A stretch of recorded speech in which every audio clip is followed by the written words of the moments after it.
Ils émergent de sous la surface de la Terre et terrifient les masses. Ils créent le chaos, dévorent des villages entiers, des vers géants. Oui, nous avons tous vu des choses de ce genre dans les films, mais ce n'est pas comme ça que ça se passe dans la vraie vie. Enfin, la vraie vie hypothétique. Disons que tu es un fermier dans ce monde. Tu possèdes des champs avec des rangées et des rangées de légumes et quelques arbres fruitiers. Tes amis viennent chez toi aujourd'hui et vous allez tous faire du 4x4 dans la vallée près de ta ferme. Vous passez un bon moment et ne remarquez même pas que le beau ciel bleu disparaît derrière les nuages gris foncé. La vallée est engloutie par un manteau d'obscurité.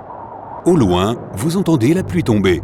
Tu lèves la tête vers le ciel et à ce moment, une seule goutte te tombe sur la joue. Vous vous regardez tous dans un moment de silence.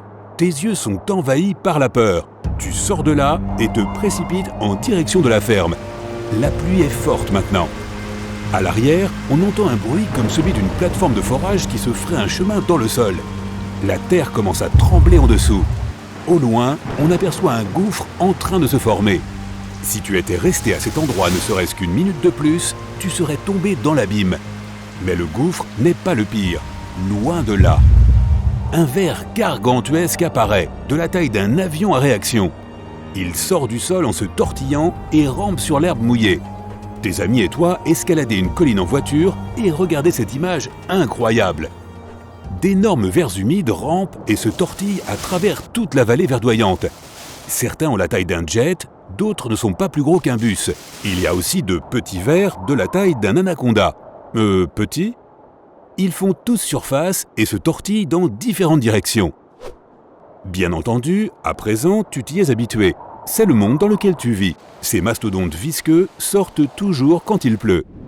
Les vers de terre ordinaires n'ont pas des tonnes de dents acérées comme on peut le voir dans les films. Si un méga-ver te dévore, au moins, il ne te mâchouillerait pas en 1000 morceaux. Il pousse simplement la nourriture dans leur estomac, la digère et en extrait les substances utiles. De plus, tu ne figures même pas au menu. Tu en as de la chance. Les vers de taille normale se nourrissent de matière organique en décomposition, feuilles pourries, racines d'arbres, les plats habituels. Le ver en mange et en tire une charge de vitamines. Les meilleurs nutriments sont cachés dans les profondeurs du sol. Plus on descend, plus le sol est riche et fertile. Et puis les vers ne mangent jamais ta récolte. Ils ne se nourrissent pas de tissus végétaux vivants. C'est pourquoi ils sont les meilleurs assistants des agriculteurs. Les vers de terre creusent constamment le sol et laissent de longs tunnels dans leur sillage. Ces tunnels, généralement minuscules, saturent le sol en oxygène et le rendent encore plus riche. Il est également bien plus facile pour les plantes de s'enraciner dans ce sol mou et fragmenté.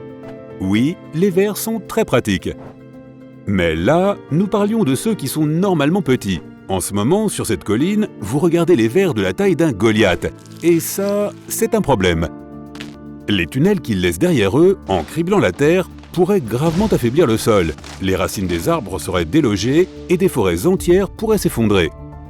Trop d'air pénétrerait dans le sol, il n'y aurait pas assez d'humidité dans la terre pour ces créatures. Alors, elles pourraient se mettre à boire des lacs et des étangs entiers.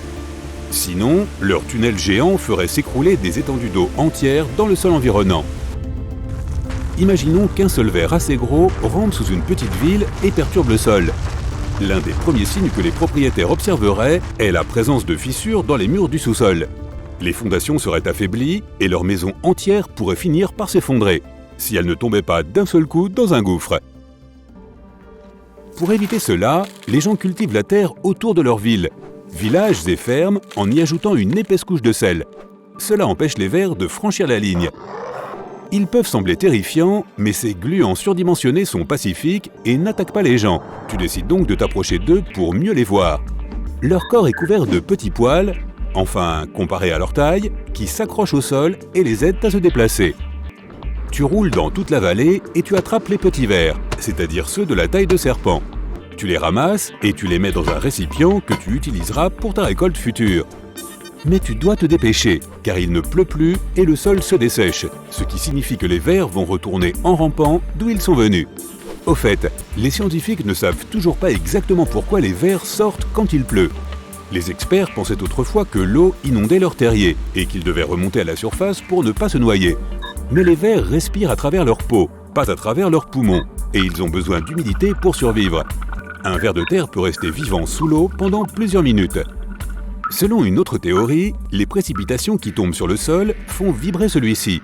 Les vers sont très sensibles aux fluctuations de leur environnement. Lorsqu'il pleut, ils prennent ces vibrations pour des animaux qui viennent les engloutir. Cela semble paradoxal, mais pour se cacher, ils sortent tout simplement de leur trou. Ils pensent peut-être qu'une taupe ou un autre ennemi souterrain approche. Le monde s'est assez bien adapté.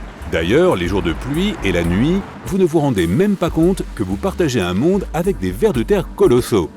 Ils ont peur de la lumière du soleil. Les vers n'ont pas d'yeux, mais leur peau possède des récepteurs qui sont sensibles à la lumière et au toucher. Chaque nuit, les vers peuvent sortir, mais au matin, il est impossible de retrouver leurs traces. Ce n'est pas non plus un problème qui dure tout au long de l'année. En automne, en été et au printemps, les vers se déplacent. Mais en hiver, ils vont dans les profondeurs du sol où il fait plus chaud et plus humide. Ces gros vers creusent constamment la terre. Certains tunnels sont si profonds et si larges que les gens peuvent explorer les labyrinthes pendant des jours entiers. Ils ressemblent à des puits de mines et de nombreuses entreprises ont déjà sauté sur l'occasion. Les trous de verre sont utilisés pour trouver des minéraux, des métaux précieux et de l'or. Les mineurs n'ont plus besoin de foreuses, les vers font le travail gratuitement. Mais il reste toutefois quelques risques.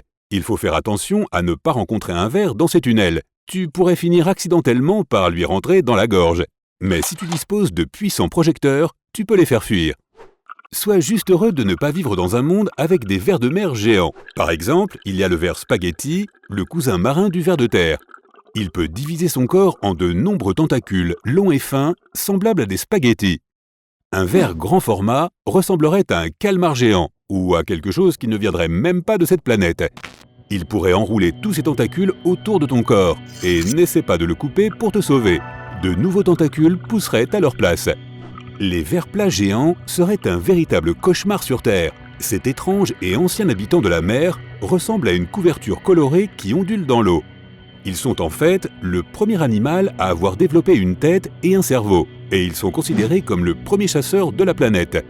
Dès que leur déjeuner approche, ils s'enroulent autour de lui et l'engloutissent. Quel beau geste! Oh, et la pensée du sipunkula pourrait bien t'empêcher de dormir toute la nuit. Il ressemble à la trompe d'un éléphant et des dizaines de petits tentacules sortent de sa gueule pour attraper sa proie. Dans le monde réel, ce ver peut mesurer bien plus de 0,3 mètres de long. Imagine s'il était 1000 fois plus gros. Ou l'horreur du sabelastart. De loin, il ressemble à la queue d'un paon. Peux-tu imaginer nager dans les profondeurs et voir au loin un magnifique éventail de plumes de la taille de ta maison? Mais en t'approchant, tu te rends compte que ce sont des tentacules, et chaque tentacule est couvert de poils fins qui aident à attraper les proies. Mais le pire monstre est le ver de feu. Cette créature marine est rouge vif comme une flamme. Elle a des mâchoires qui saisissent son malheureux déjeuner. Et si elle était énorme, elle pourrait engloutir baleines et requins. Mais le pire, c'est que ce ver est venimeux. Les vers normaux peuvent provoquer des éruptions cutanées sur la peau humaine. Je frissonne à l'idée de ce qu'un ver géant pourrait te faire. Toutes ces pensées te traversent l'esprit alors que tu regardes les vers de la taille d'un serpent dans ton récipient. Et dans les profondeurs de l'océan, quelque chose grandit. Oui, il n'y a pas que les vers de terre qui ont pris des dimensions gigantesques dans ce monde. Hé hé hé hé hé.